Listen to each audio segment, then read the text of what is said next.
atividade reflexiva para a turma, eu vim conhecer aqui a propriedade dos irmãos André e Lucas, tá? A Fazenda São Bernardo. Essa fazenda ela fica localizada aqui no município de Buriti, Maranhão, leste maranhense, próximo de Chapadinha, Anapurus, Brejo. E aqui a gente tem uma área de expansão da fronteira agrícola, né? Além de Balsas, né, que foi onde tudo começou com o cultivo dos grãos no Maranhão. E hoje eu estou aqui com eles e eles vão falar um pouquinho pra gente como foi que aconteceu aqui, como foi que começou, e vão destacar principalmente a questão do manejo da fertilidade do solo. Então aqui é o André e esse aqui é o Lucas, né? Ambos são agrônomos, tá? E estão aqui tocando a propriedade. Beleza, pessoal. Um prazer em receber vocês aqui hoje. A região nossa aqui, especificamente aqui, região considerada a região de Chapadinha, da nova fronteira do Maranhão. Começou por volta de 2000, o ano de 2000, né? Então a gente veio para cá em 2003 e começou as aberturas das áreas, da propriedade e se deparamos com algumas situações, né? Um solo pobre, um solo arenoso, um solo com um pouco silt, um pouco de níveis baixos de argila e porém um solo com teor de silt, né? Com bom teor de silt. Tem umas particularidades do solo, que ele é um solo que quando chove ele amacia e quando seca ele endurece. Não acontece isso nos solos da região de Balsas, né? Nem nas regiões de Mato Grosso não acontece isso. Isso é devido ao silt. E a questão da fertilidade do solo aqui é muito pobre, né? É um solo muito pobre, é zero, né? Quando se abre um campo aqui, você tem que partir do zero. Zero que eu falo é zero de cálcio, zero de potássio, de fósforo, de todos os seus micros no solo, né? Matéria orgânica também é baixa aqui nesses tipos de solos nossos aqui. E quimicamente, então, falando, parte do zero, tem que fazer correções pesadas em cálcio, fósforo, potássio, que são os macronutrientes, né? Magnésio, enxofre, né? E também é pobre em micronutrientes, né? São nutrientes que de exigência das plantas, porém em menor quantidade. Essa menor quantidade ela é fácil de suprir, mas é uma questão que nós temos em relação nas análises de solos que a gente coleta a cada 3 anos e faz um trabalho de agricultura de precisão, né? Nessa agricultura de precisão é feita as coletas de solo e corrigido tanto o micro quanto o macro, todos os elementos necessários, né? E na parte química. Na parte física, a gente tem aqui, tá vendo, a cultura do milheto, né? Então o milheto, a gente colheu a soja e semeou o milheto. O objetivo nosso aqui é tentar colher algum grão. Se der o grão, beleza. Se não der, nós ganhamos adubação verde, né? Isso aqui está incrementando a parte física, que é a matéria orgânica, né? Aumento da matéria orgânica. Então os dois aspectos, o físico e o químico, né? E questão, o resto são chuvas, são variedades que o cara escolhe para plantar, a pessoa escolhe, a gente escolhe. E basicamente é isso aí. Falando aí, né, já falamos no fórum de discussão sobre a questão de macro e micronutrientes. E o André ele vai falar aqui pra gente qual que é a importância para o manejo da fertilidade do solo, desses elementos que também são essenciais para as plantas. Pessoal, bom tirar a máscara um pouquinho.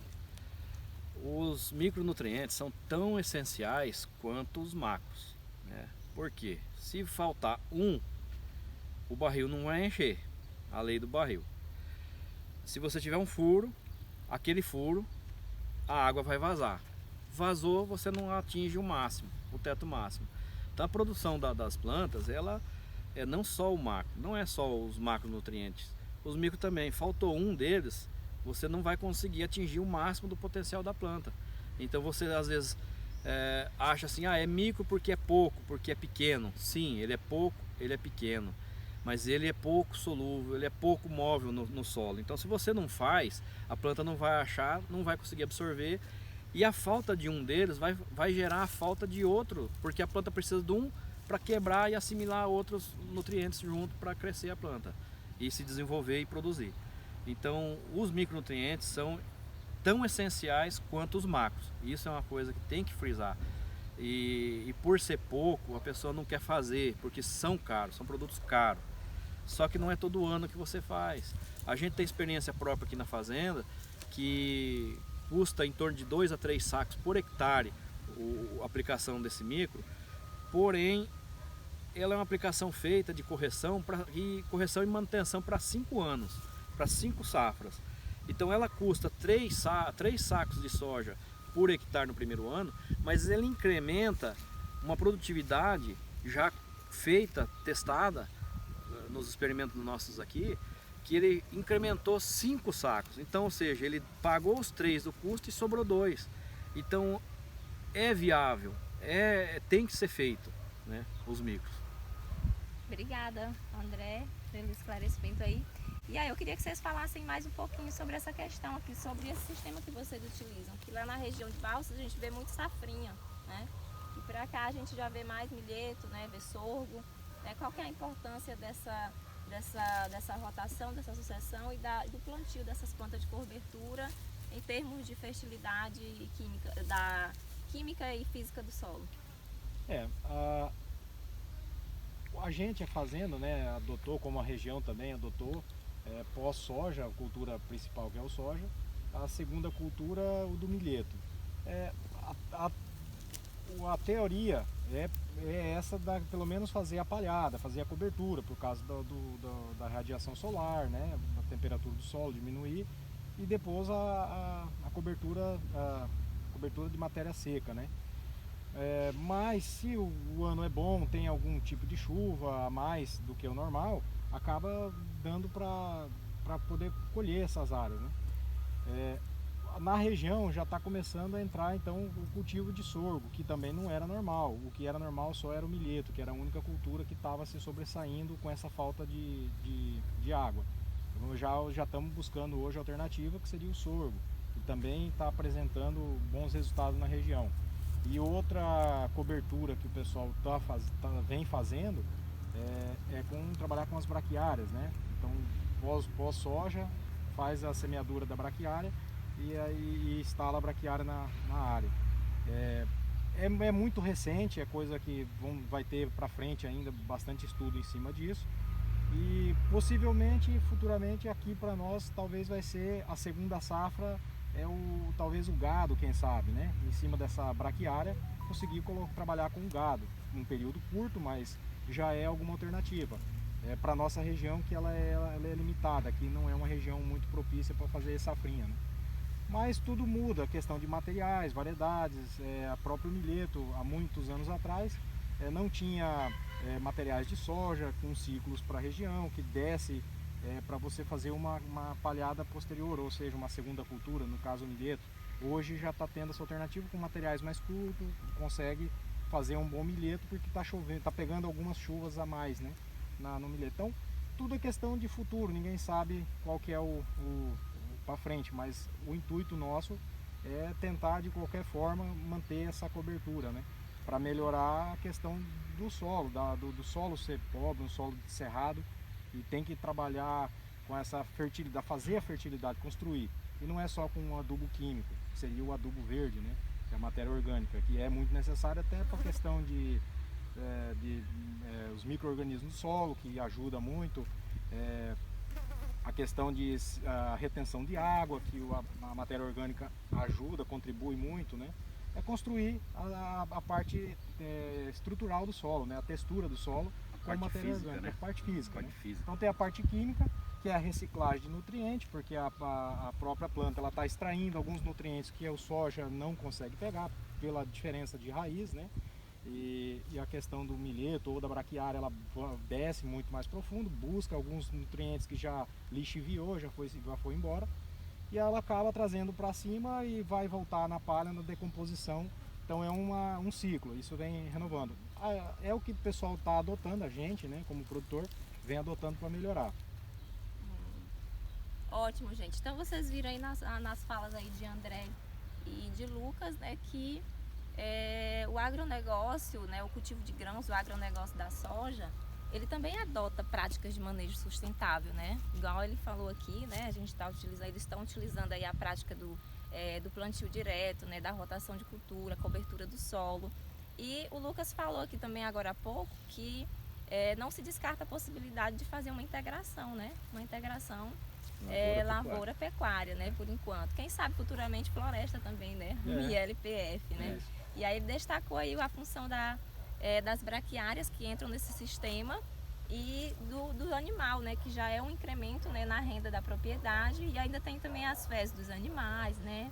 Enfim, então vocês não descartam, né, essa possibilidade de fazer uma integração e de estar utilizando outros componentes que também são importantes, tanto para a física quanto para a química do solo, né? Com certeza, essa integração do capim após a safra de soja, ela traz rendimento. Ela traz rendimento para o produtor, porque você incrementar uma área, se chover, o período chuvoso aumentar um pouco, for um período chuvoso bom pós a primeira safra, você tem uma segunda safra.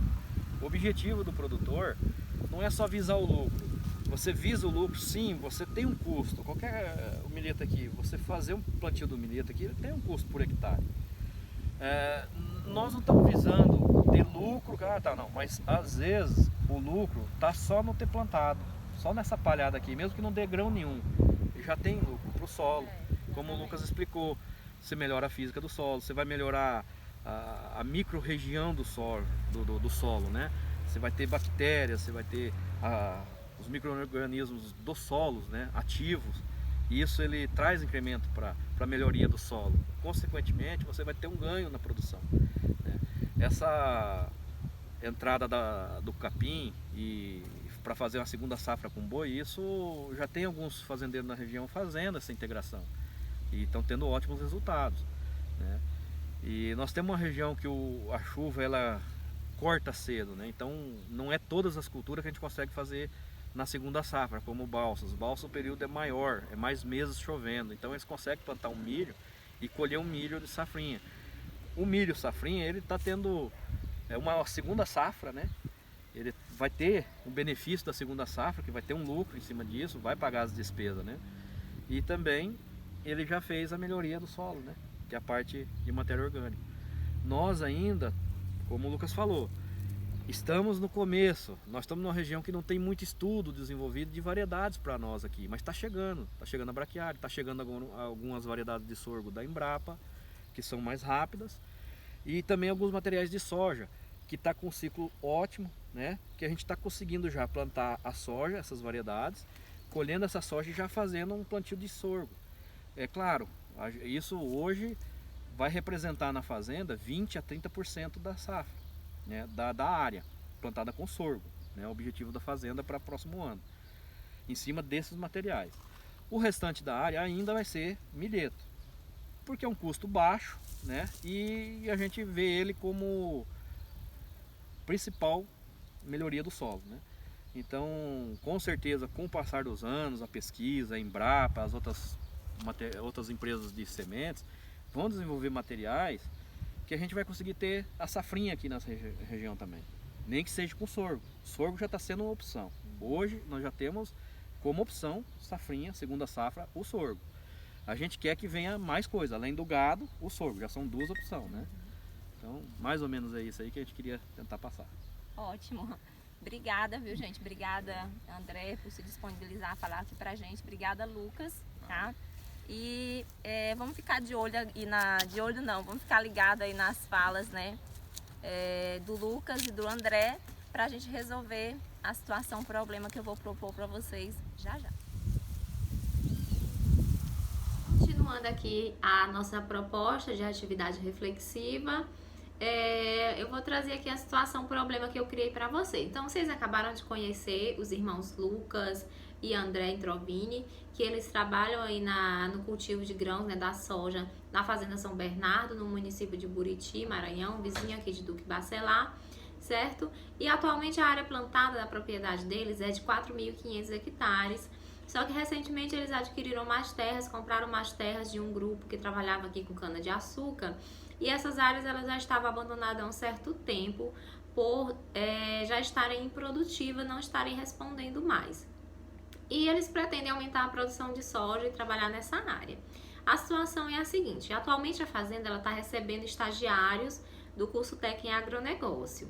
E supondo que você seja um desses estagiários e que irá ajudar os irmãos André e Lucas aí nesse processo de expansão da área de cultivo de soja nessa área que eles acabaram de adquirir. Ambos são engenheiros agrônomos, né, como falei, então eles têm conhecimento, né, da importância desse método. Então vocês irão ajudar ele nesse processo. E assim eu pergunto para você, quais são as etapas do processo de análise química do solo? Quais são as determinações que não podem faltar nessa análise, ou seja, quais são os nutrientes que tem que vir, quais são as outras características que devem vir nessa análise de solo, tendo em vista que ela deve ser completa. A terceira questão, eu proponho que você calcule qual que é a necessidade de calcário que deve ser aplicada para a cultura da soja, considerando o V2 da cultura de 50% e uns resultados de uma análise que eu tenho aqui do município de Duque Bacelar. Eles não tinham uma análise lá no momento, então eu estou utilizando essa análise que eu tenho aqui para vocês fazerem o cálculo.